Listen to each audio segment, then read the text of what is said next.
وَقُلْ جَاءَ الْحَقُّ وَزَهَقَ الْبَاطِلُ إِنَّ الْبَاطِلَ كَانَ زَهُوقًا۔ اللہ اکبر، اللہ اکبر۔ السلام علیکم ورحمۃ اللہ وبرکاتہ۔ الحمد للہ رب العالمین والصلاة والسلام علی اشرف الانبیاء والمرسلین نبینا محمد وعلى آلہ واصحابہ اجمعین، اما بعد، اعوذ باللہ من الشیطان الرجیم، بسم اللہ الرحمن الرحیم۔ هل اتاک حدیث ضیف ابراہیم المکرمین۔ معزز ناظرین، آج آپ کے سامنے ایک انتہائی اہم موضوع اور ٹاپک کو لے کر حاضر ہوا ہوں، جو حقوق میں سے ایک اہم حق بھی ہے اور ایک بہترین عادت اور ایک محبوب خوبی اور صفت بھی ہے، جس کے تعلق سے لوگوں کے سامنے ڈیٹیل اور تفصیل کے ساتھ گفتگو نہیں کی جاتی۔ میرے بھائیوں، حقوق کی جب بات ہوتی ہے تو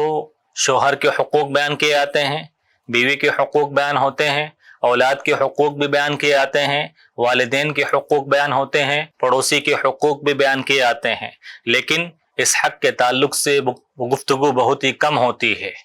آج اسی حق کو آپ کے سامنے ذکر کرنا چاہتا ہوں۔ میری مراد اس حق سے مہمانوں کے حقوق، میری مراد اس صفت اور عادت سے مہمان نوازی۔ مہمان نوازی، یہ ہمارا اسلام مہمان نوازی کی کیا اہمیت اور فضیلت بیان کرتا ہے، مہمان کو کس نظر سے دیکھتا ہے، مہمانوں کے کیا حقوق بیان کرتا ہے، میزبان کے لیے مہمان کے حق میں کون سے آداب مقرر کرتا ہے، اور مہمان کے لیے میزبان کے حق میں کون سے آداب مقرر کرتا ہے۔ کتاب و سنت کی روشنی میں مہمانوں کے حقوق، مہمان نوازی کی اہمیت اور فضیلت اور مہمان کا رتبہ اور شان جاننے کی کوشش کرتے ہیں۔ معزز ناظرین، مہمان نوازی یہ انبیاء کرام کی سنت ہے۔ اگر آپ مہمان نواز ہیں تو سمجھ لیجئے اللہ کا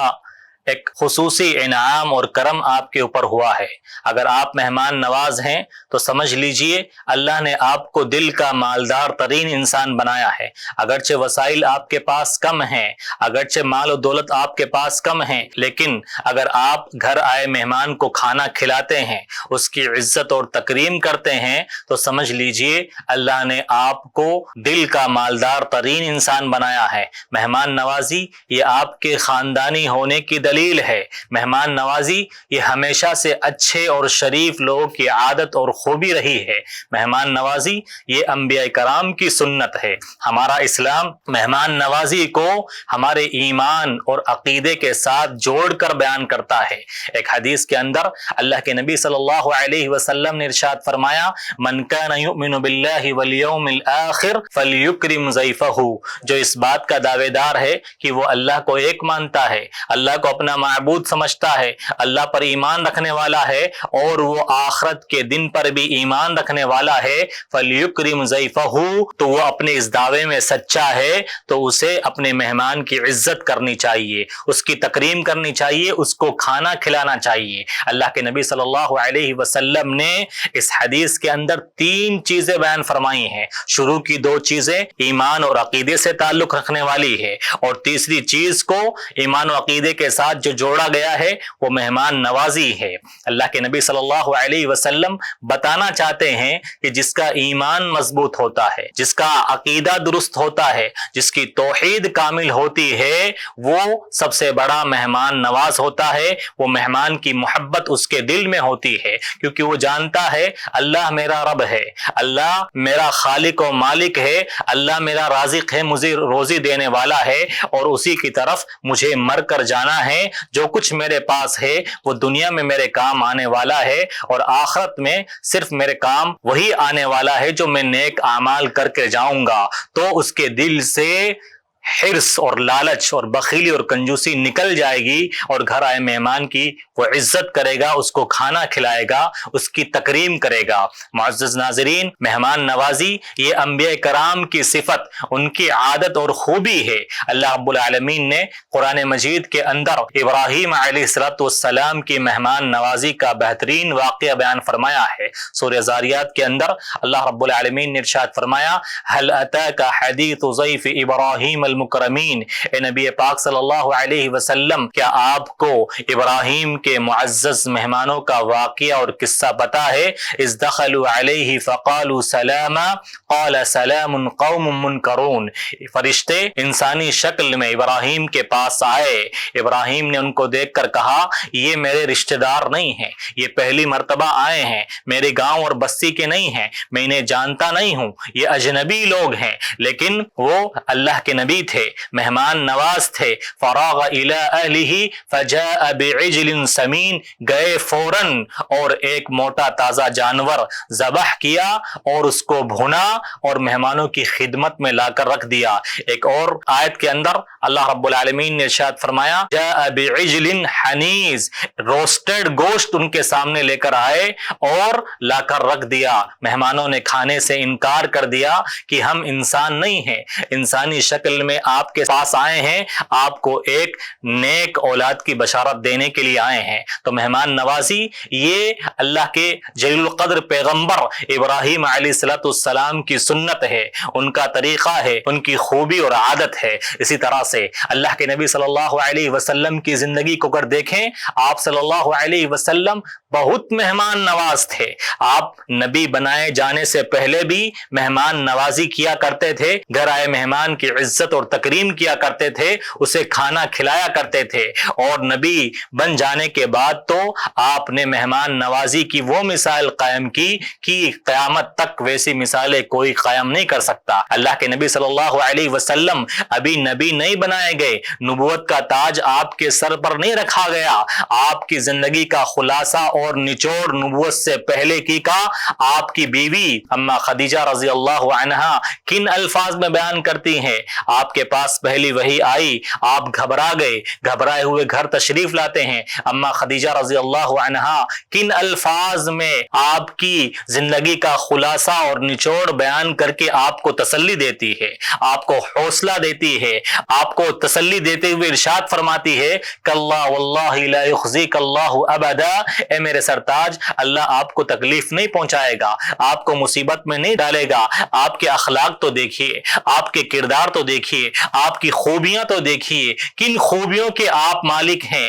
اما خدیجہ رضی اللہ عنہا نے ارشاد فرمایا انک لتصل الرحم، اے میرے سرتاج آپ رشتہ داریاں جوڑنے والے ہیں، صلہ رحمی کرنے والے ہیں، وتحمل الکل، اے میرے سرتاج آپ بے بس اور لاچار لوگوں کا سہارا ہیں، وتکسب المعدوم، اور جو پریشان حال ہیں ان کی پریشانیاں دور کرتے ہیں، وتقری الضیف، آپ کی بیوی نے آپ کی خوبی کا ذکر کیا کہ آپ بڑے مہمان نواز ہیں، آپ کے گھر پر جو بھی آتا ہے وہ خالی پیٹ نہیں جاتا، آپ اس کی مہمان نوازی کرتے ہیں، وَتُعِينُ عَلَى نَوَائِبِ الْحَقِّ، آپ مظلوم کو اس کا حق دلاتے ہیں۔ معزز ناظرین، ہمارا اسلام مہمان کو کیا رتبہ دیتا ہے، اس کی کیا شان بیان کرتا ہے؟ ایک حدیث کے الفاظ سے تو یہ معلوم ہوتا ہے کہ اللہ کے نبی صلی اللہ علیہ وسلم فرماتے ہیں کہ اگر مجھے اور آپ کو گھر بنانا ہے، اپنے گھر کی منصوبہ بندی کرنا ہے، اپنے گھر کی پلاننگ کرنی ہے، تو گھر کی منصوبہ بندی،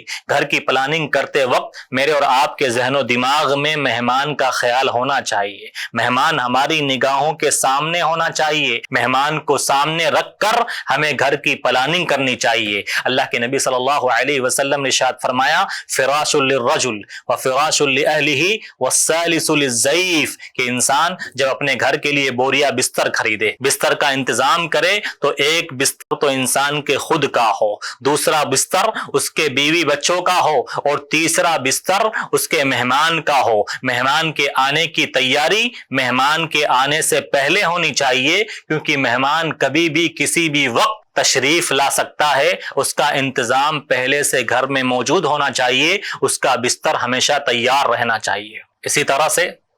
جو شخص مہمان نواز ہوتا ہے لوگ اسے یاد رکھتے ہیں، لوگ اسے بھولتے نہیں ہیں، اگرچہ وہ دنیا سے چلا جاتا ہے لیکن لوگوں کے دلوں میں ہمیشہ زندہ رہتا ہے۔ انسانی تاریخ مہمان نواز شخص کو کبھی بھی بھولتی نہیں ہے۔ انسانی تاریخ نے ان لوگوں کو، ان افراد کو، ان قوموں کو، ان خاندان والوں کو، ان قبیلوں والوں کو ہمیشہ یاد رکھا ہے جو مہمان نواز ہوا کرتے ہیں۔ عرب بڑے مہمان نواز ہوا کرتے ہیں۔ عرب کی مہمان نوازی یہ زمانے جاہلیت سے ہی معروف و مشہور ہے، اور آج بھی اہل عرب بڑے مہمان نواز ہیں۔ عمرہ پر جانے والے یا حج پر جانے والے اگر آپ ان سے پوچھیں کہ آپ کو عرب کی کون سی صفت اور ادا سب سے پیاری لگی تو یہی کہیں گے کہ وہ کھلاتے پلاتے بہت زیادہ ہیں، بڑے مہمان نواز ہیں۔ وہ جتنے بھی لوگ وہاں پر جاتے ہیں اللہ کے مہمان ہوتے ہیں، وہ ان کی ضیافت بڑے اچھے انداز میں کرتے ہیں، اپنے دل کو کھول کر رکھ دیتے ہیں۔ عرب کی یہ مہمان نوازی بڑی مشہور ہے۔ عرب کے اشعار کے اندر جو ان کی سب سے پیاری ادا، پیاری صفت ملتی ہے وہ یہ ملتی ہے کہ وہ بڑے مہمان نواز ہوتے ہیں۔ عرب شاعر جب اپنی قوم کی تعریف بیان کرتا ہے، اپنی قوم کی خوبیاں بیان کرتا ہے تو وہ اپنے اشعار کے اندر اسی چیز کو سب سے زیادہ بیان کرتا ہے کہ ہم مہمان نواز ہیں، اور کسی قوم کی برائی بیان کرتا ہے اپنے عربی اشعار کے اندر اپنی مخالف قوم، اپنی حریف قوم کی برائی بیان کرتا ہے، ان کی مذمت بیان کرتا ہے تو وہ ان الفاظ میں کرتا ہے کہ فلاں قوم والے، فلاں خاندان والے، فلاں قبیلے والے یہ بڑے ہی بخیل اور کنجوس ہیں، اور تمہاری یہ کنجوسی اس بات سے ظاہر ہوتی ہے، تمہاری یہ بخیلی اس بات سے ظاہر ہوتی ہے کہ کوئی کتا جب تمہارے یہاں کسی اجنبی آدمی کو دیکھتا ہے تو اس پر بھونکنے لگتا ہے، اور ہمارا حال دیکھیے، ہمارے محلے میں ہمارے یہاں کوئی اجنبی آدمی آتا ہے تو ہمارے کتے بھی اس پر نہیں بھونکتے ہیں، ہمارے کتے بھی جانتے ہیں کہ یہ مہمان ہے، اس کی شان کیا ہے، اس کا رتبہ کیا ہے۔ معزز ناظرین، جو قوم، جو خاندان، جو قبیلہ، جو معاشرہ بخیل ہوا کرتا ہے، کنجوس ہوا کرتا ہے، مہمان کی مہمان نوازی نہیں کرتا، ہمارا اسلام تو مہمان کو یہ حق دیتا ہے، اس کی قدر و منزلت ان الفاظ میں بیان کرتا ہے کہ مہمان اگر کسی قوم کے پاس جائے، کسی بستی کے پاس جائے، کہ کہیں سے گزر ہو اور وہ بستی والے، وہ گاؤں والے، وہ قبیلے والے، اس خاندان والے اس کی مہمان نوازی نہ کرے تو وہ زبردستی ان سے اپنا حق لے لے۔ عقبہ بن عامر رضی اللہ عنہ بیان کرتے ہیں، اللہ کے نبی صلی اللہ علیہ وسلم ہمارا گزر کسی ایسی بستی کے پاس سے ہوتا ہے، آپ ہمیں مختلف قبائل کے پاس بھیجتے ہیں، مختلف قوموں کے پاس بھیجتے ہیں، اگر کبھی گزر ایسی قوم کے پاس سے ہو جائے، ایسے بستی والوں کے پاس سے ہو جائے جو ہماری مہمان نوازی نہ کرے تو اللہ کے رسول صلی اللہ علیہ وسلم ہم کیا کریں گے؟ اللہ کے نبی صلی اللہ علیہ وسلم نے ارشاد فرمایا، میں بتاتا ہوں تمہیں کیا کرنا ہے،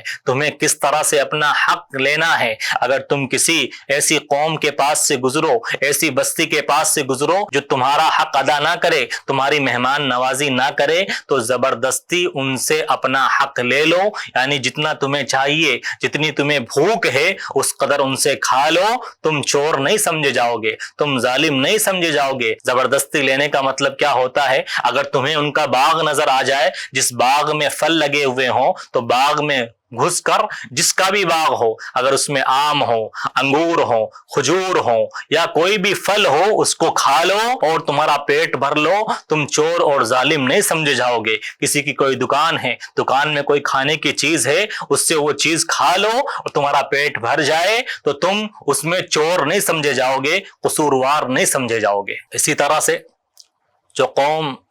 جو خاندان، جو معاشرہ، جو بستی، جو افراد، جو قبیلے بخیل اور کنجوس ہوا کرتے ہیں، مہمان کی مہمان نوازی نہیں کرتے، اسے اس کا حق نہیں دیتے، مہمان کے حقوق کو ادا نہیں کرتے، تو یہ اتنی مذموم صفت ہے، یہ اتنی بری صفت ہے کہ اس بری صفت کو اللہ رب العالمین نے قرآن مجید کے اندر قیامت کی صبح تک کے لیے محفوظ کر دیا ہے۔ آپ دیکھیں موسیٰ اور خضر علیہ السلام کا واقعہ اللہ رب العالمین نے سورہ کہف کے اندر بیان فرمایا ہے۔ موسیٰ علیہ السلام خضر علیہ السلام کے ساتھ چلے، حتی اذا اتیا اہل قریۃ استطعما اہلها فابوا ان یضیفوهما فوجدا فیها جدارا یرید ان ينقض فاقامه قال لو شئت لاتخذت علیہ اجرا۔ ان کا گزر، موسیٰ اور خضر علیہ السلام کا گزر ایک بستی کے پاس سے ہوتا ہے، ایک گاؤں والوں کے پاس سے ہوتا ہے، اور ان کو بھوک لگ جاتی ہے، وہ بستی والوں سے کھانا طلب کرتے ہیں، ان سے کہتے ہیں کہ ہمیں بھوک لگی، ہماری مہمان نوازی کیجئے، ہمیں کچھ کھانا کھلائیے۔ وہ قوم، وہ بستی والے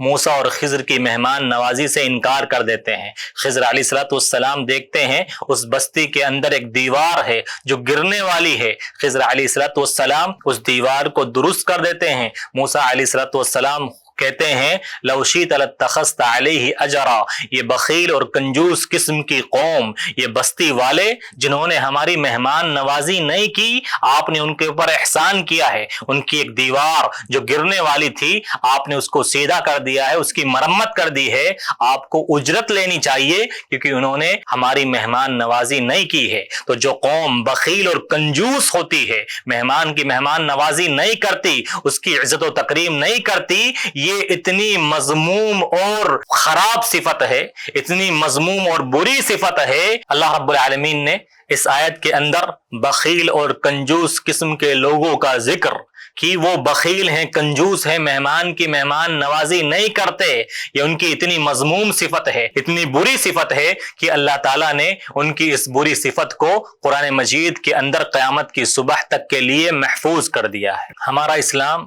مہمان کی عزت، اس کا مقام و مرتبہ ان الفاظ میں بیان کرتا ہے کہ ایک مرتبہ ایک آدمی نے اللہ کے رسول صلی اللہ علیہ وسلم سے پوچھا کہ اللہ کے نبی صلی اللہ علیہ وسلم ای الاسلام خیر، کہ اسلام کی سب سے بڑی اچھائی کون سی ہے، اسلام کی وہ کون سی خصلت ہے جو سب سے زیادہ نفع بخش ہے، جس پر سب سے زیادہ ثواب ملتا ہے؟ تو اللہ کے نبی صلی اللہ علیہ وسلم نے ارشاد فرمایا اطعم الطعام، تو بھوکے کو کھانا کھلا، یعنی مہمان کی عزت کر، اس کے لیے کھانے کا انتظام کر۔ اور ایک حدیث کے اندر اللہ کے نبی صلی اللہ علیہ وسلم نے مہمان نوازی کو جنت میں جانے کا سبب قرار دیتا ہے۔ ایک آدمی اللہ کے نبی صلی اللہ علیہ وسلم کے پاس آتا ہے اور کہتا ہے علمنی عملا یدخلنی الجنہ، کہ اللہ کے نبی صلی اللہ علیہ وسلم مجھے کوئی ایسا عمل بتائیے کہ جس کے کرنے کے بعد میں جنت میں داخل ہو جاؤں، وہ عمل مجھے جنت میں داخل کروا دے۔ اللہ کے رسول صلی اللہ علیہ وسلم نے ارشاد فرمایا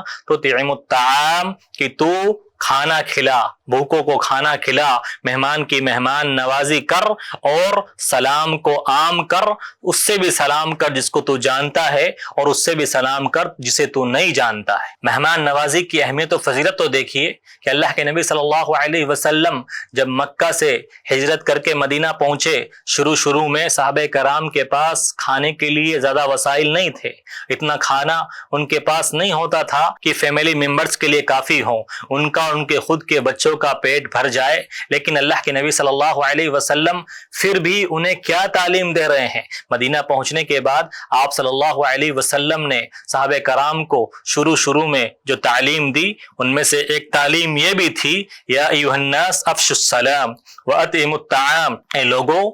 سلام کو عام کرو، لوگوں کو سلام کرو اور کھانا کھلاؤ، صلہ رحمی کرو، اور رات میں نماز پڑھو، اور سلامتی کے ساتھ جنت میں داخل ہو جاؤ۔ اللہ کے نبی صلی اللہ علیہ وسلم نے مہمان نوازی کا حکم دیا، کھانا کھلانے کا حکم دیا، کیونکہ آپ صلی اللہ علیہ وسلم جانتے تھے مہمان نوازی کوئی معمولی چیز نہیں ہے، مہمان نوازی یہ دلوں میں محبت کرنے والی چیز ہے، مہمان نوازی وہ چیز ہے جس سے تعلقات مضبوط ہوتے ہیں، رشتے مضبوط ہوتے ہیں، آپس میں محبت بڑھتی ہے۔ یہ صحابہ کرام جب ایک دوسرے کو کھانا کھلائیں گے، ان میں مہاجرین بھی ہیں، ان میں انصار بھی ہیں، اسلام کو غالب کرنا ہے تو ان کے درمیان محبت ہونا ضروری ہے، ان کے تعلقات مضبوط ہونا ضروری ہے۔ اس وجہ سے اللہ کے نبی صلی اللہ علیہ وسلم نے ان کو مہمان نوازی کا سبق دیا، ان کو مہمان نوازی کا پاٹ پڑھایا۔ اللہ کے نبی صلی اللہ علیہ وسلم کی ان تعلیمات کو دیکھ کر، آپ صلی اللہ علیہ وسلم کی ان تعلیمات کو دیکھ کر صحابہ کرام نے مہمان نوازی کے وہ اعلیٰ نمونے، وہ اعلیٰ مثالیں قائم کی، وہ نمونے دکھلائے کہ رہتی دنیا تک، قیامت کی صبح تک لوگ مہمان نوازی کی وہ مثال قائم نہیں کر سکتے۔ ایک مرتبہ ایک صحابی اللہ کے نبی صلی اللہ علیہ وسلم کے پاس مسجد نبوی میں آتے ہیں اور کہتے ہیں اے اللہ کے نبی صلی اللہ علیہ وسلم اصابنی الجہد، اللہ کے نبی صلی اللہ علیہ وسلم مجھے بھوک نے تڑپا دیا ہے، میں سخت بھوکا ہوں، میرے کھانے کا کوئی انتظام کر دیجئے۔ اللہ کے نبی صلی اللہ علیہ وسلم اپنے ایک صحابی کو اپنی بیویوں کے گھر پر بھیجتے پوچھتے ہیں کہ ذرا اب میری بیویوں سے معلوم کیا جائے کہ کیا ان کے گھر میں کھانے پینے کا کوئی سامان موجود ہے۔ صحابی رسول جاتے ہیں، اللہ کے نبی صلی اللہ علیہ وسلم کی بیویوں کے گھر معلوم کرتے ہیں کہ کسی بیوی کے گھر پر کھانے کا کوئی سامان موجود ہے کیا؟ پہلی بیوی کے گھر سے جواب آتا ہے ما عندنا الا ما، آج ہمارے پاس پانی کے علاوہ کچھ بھی نہیں ہے۔ دوسری بیوی کے گھر سے یہی جواب آتا ہے ما عندنا الا ما،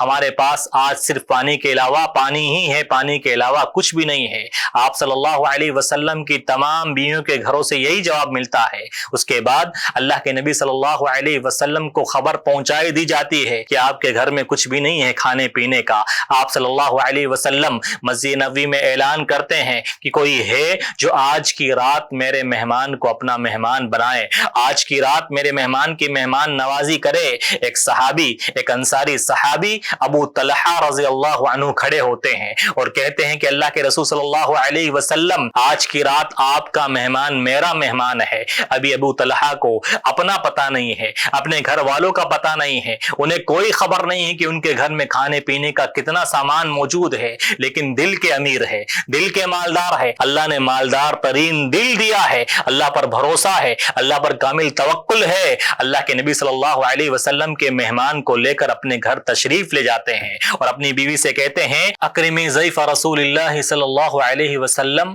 آج کی رات اللہ کے رسول صلی اللہ علیہ وسلم کا مہمان ہمارا مہمان بنا ہے، تو اللہ کے رسول صلی اللہ علیہ وسلم کی مہمان نوازی کر اور قربان جائیے۔ صحابہ کرام کی بیویوں پر ابو طلحہ رضی اللہ عنہ کی بیوی نے کوئی شکایت نہیں کی، کوئی شکوہ نہیں کیا، کوئی اعتراض نہیں کیا، اپنے شوہر کو کوئی تانا نہیں دیا۔ اگر ہمارے یہاں کی بیویاں ہوتی، آج کل کی عورتیں ہوتی تو اپنے شوہر کو تانا دیتی، کیا سارے مہمانوں کا ٹھیکہ ہم نے ہی لیا ہے؟ تم بڑے پاگل ہو، تم پاگل ہو گئے ہو، تم بیوقوف ہو، جب چاہتے ہو مہمان کو بلا کر لے کر آ جاتے ہو، ہمارے آرام کا کوئی خیال نہیں ہے۔ آج سنڈے کا دن تھا، آج کا دن چھٹی کا دن ہے، آج کے دن بچے اسکول نہیں جاتے ہیں، آج کا دن ہی تو ہمیں سونے کو ملتا ہے، اور تم جب چاہتے ہو مہمان کو پکڑ کر لے آتے ہو۔ ابو طلحہ رضی اللہ عنہ کی بیوی نے کوئی بھی اعتراض نہیں کیا، کوئی بھی تانا نہیں دیا، بلکہ راضی برضا خوش ہو کر اللہ کے رسول صلی اللہ علیہ وسلم کی مہمان نوازی کے لیے تیار ہو جاتی ہے اور اپنے شوہر سے کہتی ہے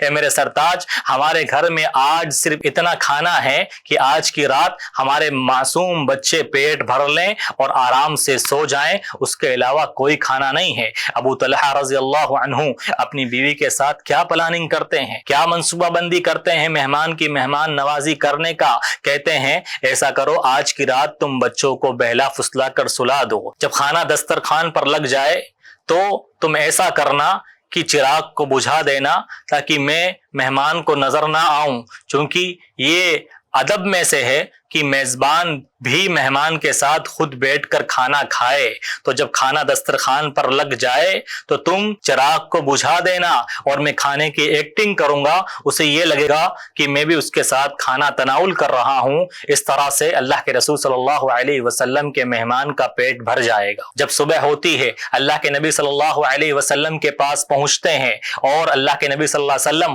انہیں دیکھ کر مسکراتے ہیں۔ ابو طلحہ پوچھتے ہیں کہ اللہ کے رسول صلی اللہ علیہ وسلم آپ کیوں مسکرا رہے ہیں؟ تو ابو طلحہ رضی اللہ عنہ کو اللہ کے رسول جواب دیتے ہیں تمہاری مہمان نوازی پر، تمہاری اور تمہاری بیوی کی مہمان نوازی پر اللہ بڑا خوش ہو رہا ہے، اللہ مسکرا رہا ہے، اور تمہارے بارے میں اللہ تعالیٰ نے قرآن مجید کی آیتیں نازل فرمائی ہیں وَيُؤْثِرُونَ عَلَىٰ أَنفُسِهِمْ وَلَوْ كَانَ بِهِمْ خَصَاصَةٌ وَمَن يُوقَ شُحَّ نَفْسِهِ فَأُولَٰئِكَ هُمُ الْمُفْلِحُونَ۔ میرے نبی کے صحابہ اگرچہ خود بھوکے رہ جاتے ہیں لیکن اپنے آپ پر دوسروں کو ترجیح دیتے ہیں، اپنا کھانا دوسروں کو کھلا دیتے ہیں، اور جو نفس کے لالچ سے بچا لیا گیا وہی در حقیقت کامیاب ہونے والے ہیں۔ میرے بھائیوں، مہمان نوازی کے تعلق سے کتاب و سنت کی روشنی میں کافی کچھ باتیں ہم نے آج سنی ہیں، انشاءاللہ کچھ چیزیں اور مہمان نوازی کے تعلق سے جو اگلے نشست میں، اگلے ایپیسوڈ میں آپ کے سامنے بیان کی جائیں گی۔ تب تک کے لیے یاد دیجیے، والسلام علیکم ورحمۃ اللہ وبرکاتہ۔